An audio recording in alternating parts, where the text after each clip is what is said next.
Welcome to this week's Wealthcast. I am Steve Dudash. Just want to talk, it's been a little while, so I wanted to touch a little recapping on what's gone on, what we've done with models and portfolios because of it, and then how that should affect you guys in the future.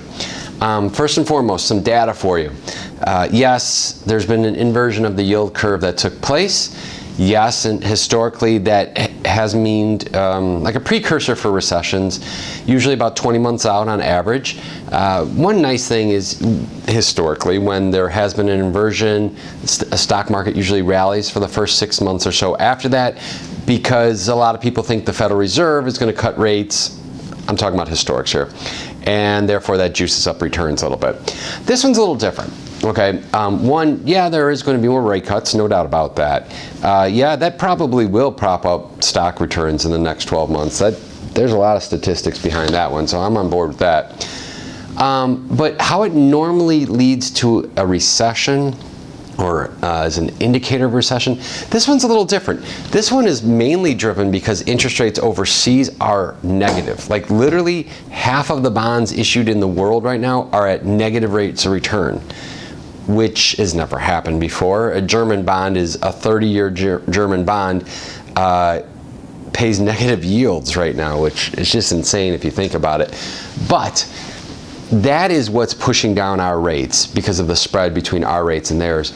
Not so much because our economy is doing so poorly that things need to get juiced up on this side. So don't overread the inversion right now. I think this is much more driven by what's going on overseas.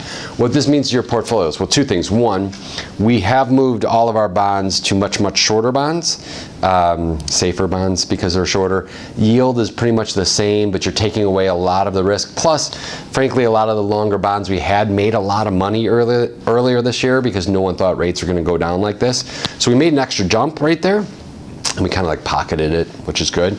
And then two, this is a little more specific, but if any of you guys have floating rate bonds or things that used to be tied to yield in a rising interest rate market, which was very popular for the last 8-9 years now, very popular investment, a lot of people have been getting into it, you probably need to start pulling back on that because the idea of rates going up in the at least immediate future are pretty low. So it's a little specific on it. Everyone's portfolio is a little different on that one, but I would definitely keep an eye on it because of how popular that investment strategy has been for the last decade now.